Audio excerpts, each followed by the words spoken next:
যখন সবাই পড়ে আরে বাবা ধরে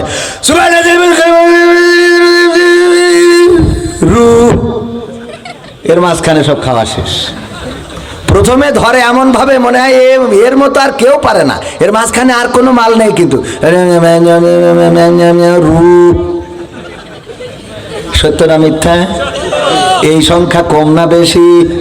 আমার যুবকেরা ফ্রি ফায়ার বোঝে, পাবজি বোঝে, আমার যুবকেরা ইউটিউব বোঝে, ফেসবুক বোঝে, আল্লাহ প্রেম করাবো ও যে রে, ও খালি শুধু নামাজ পড়াবো যে না। ঠিক না বেঠে? একজন উজু করে তার রোজার সময় বলছে আমার একটু পিসাব লেগেছে, জায়গাটা ধরে রেখে গরম করে থুইছি, উজু করে আমি একটু পিসাব ফিরে আসি। ও পিসাব ফিরে এসে আবার ওখানে দাঁড়াইছে, পাশের লোক বলছে কিরে সব শুকনো কেন? তা বলছে তা কে ভিজে হবে কেন? তা বলছে পিসাব ফিরেছিস নি? তা বলছে ফিরেছি। তা বলছে ফিরেছিস তা উজু করিস নি? তা বলছে পিসাব ফিরলে উজু করতে হয়? পিসাব ফিরলে যে উজু করতে হয় এটাই জানে না। বিশ্বাস হয় আপনাদের?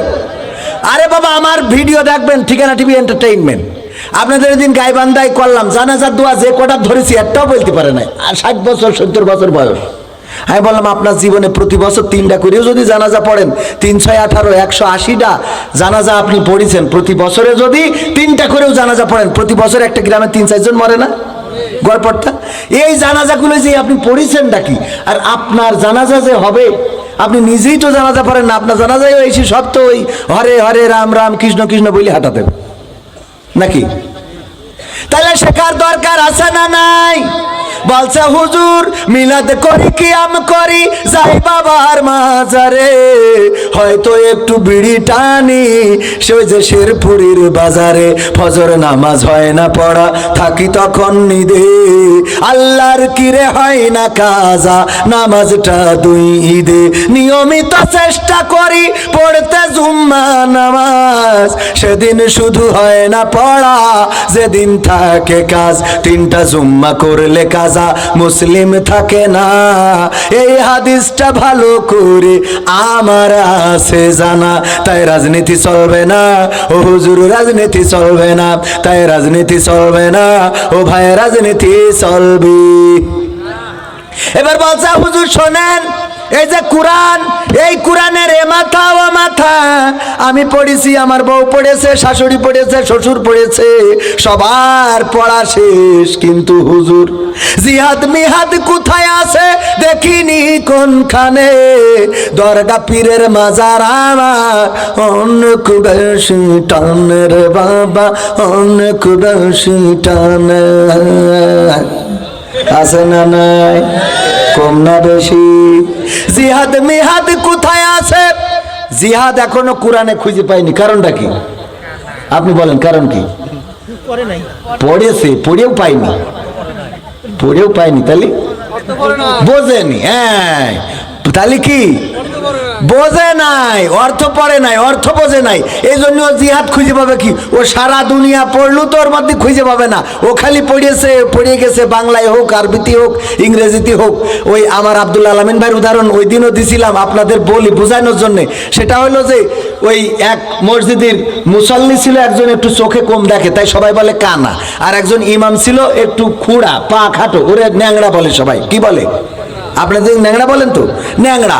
দুইজনে তর্ক করতেছে যে এখন বিপিএল খেলা হচ্ছে, বাংলাদেশ প্রিমিয়ার লিগ, এইবার প্রিমিয়ার লিগে সবচেয়ে ভালো খেলতেছে খুলনা টাইটান না কি যেন দল আছে, ওরা খুলনা টাইগার। আর একজন বলতেছে যে না, ওই এইবার সবচেয়ে ভালো খেলতেছে সিলেটের কি মাশরাফি, আচ্ছা মাশরাফি, সিলেটের মাশরাফিরা। দুইজনে তর্ক বিতর্ক করতে করতে মাগরিবের আজান হয়ে গেছে, বলছে সবরা বাদ চলো নামাজ পড়ে আসি। মসজিদে এসে নামাজ পড়ার জন্য, নামাজের মধ্যে ইমাম সাহেব তেলাওয়াত করছে ওয়া কানা মিনাল কাফিরিন। কানা বলছে হুজুর তো জন্মের খারাপ। খেলা নিয়ে তোর কইল চায়ের দোকানে, আর মসজিদে এসে কয় ও কানা মিনাল কাফেরিন, আমি কানা কাফের। এ হুজুর খেলা নিয়ে আমারে কাফের বানাইলো। এই হুজুরের আমরা খাওয়াই পড়াই, আচ্ছা আজকে মাফ করে দিলাম, এইবার যদি কোনোদিন বলে তাইলে সেই দিন খেলা হবে, সেই দিন কি খেলা হবে। এখন এরপরে যেদিন আবার তেলাওয়াত করেছে ইমাম সাহেব, ওয়া কানা মিনাল কাফিরিন, কানা বলছে হুজুর আর সহ্য করতে পারলাম না।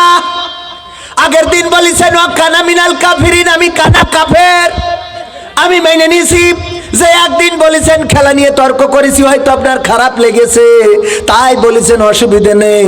কিন্তু আজকে কেন আবার বললেন হুজুর আপনার পড়ার অধিকার আছে আমি জানি, কিন্তু আল্লাহ আমারও তো অধিকার দেশে, লুকমা দেওয়ার দেশে না দেয় নাই? মুসাল্লিরা লুকমা দিবে, আল্লাহু আকবার, আমি লুকমা দিচ্ছি, আল্লাহু আকবার। ওয়া ন্যাংরা মিনাল ফাসিকিন, আমি কানা কাফের হইলে তুমি ন্যাংরা ফাসেক। তাহলে কেউ কোরআন বুঝেছে? কোরআন বুঝেছে? বলেন কোরআন কি বুঝেছে? জিহাদ মিহাদ কোথায় আছে দেখিনি কোনখানে, দরগা পীরের মাজার আমার অনেক বেশি টানে, সেথায় গেলে শর্টকাটে ভাই জান্নাত পাওয়া যায়, পরকালে তোরাই নেবে চিন্তা তেমন নাই। পীর সাহেবের কাছে মুরিদ আমি আমার নেতা, বছর বছর নজরানা দি আমি আবার সেথা, হইলে ওরস কোনোভাবে মিস তো করি না, ওখান থেকে আল্লাহ রাসূল হয়েছে জানা। তাই রাজনীতি চলবে না ও ভাই, রাজনীতি চলবে না, তাই রাজনীতি চলবে না ও হুজুর, রাজনীতি চলবে। আমরাও বলি চলবে না, কোরআনের মাহফিল রাজনীতি করা যাবে না, কিন্তু কোরআনের নীতি বলার কারণে যদি কেউ বলে রাজনীতি, বলবো তোমার শিক্ষা নীতির বড্ড অভাব হয়ে দেখা দিয়েছে দিয়েছে রে। والذي أرسل رسوله بالهدى ودين الحق ليظهره على الدين كله ولو كره المشركون।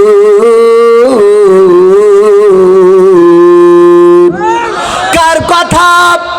আল্লাহর কথা। আল্লাহ বললেন আমি রাসূলকে দ্বীনে হক সত্য দিন সহকারে পাঠালাম। কেন পাঠালাম? যেন তিনি অন্য সকল দিনের উপরে আল্লাহর দিনকে বাস্তবায়ন করে দেখায়। তাইলে অন্য সকল দিন কোন দিন? অন্য সকল দিন কোন দিন? আল্লাহর বিরুদ্ধে যত দিন আছে, যত আইন আছে সব বাতিল, একমাত্র কার আইন চলবে? কার আইন চলবে? আল্লাহর আইন ছাড়া আল্লাহর জমিনে কারো আইন চালানো যাবে? আল্লাহর আইনে চোর যদি চুরি করে তাইলে শাস্তি কি? হাত কেটে দেয়া। দেখেন এর সুফলটা দেখেন। যদি আমি হুজুর হাত কাটা হাত নিয়ে এসে বলতাম বাবারা কেউ চুরি কর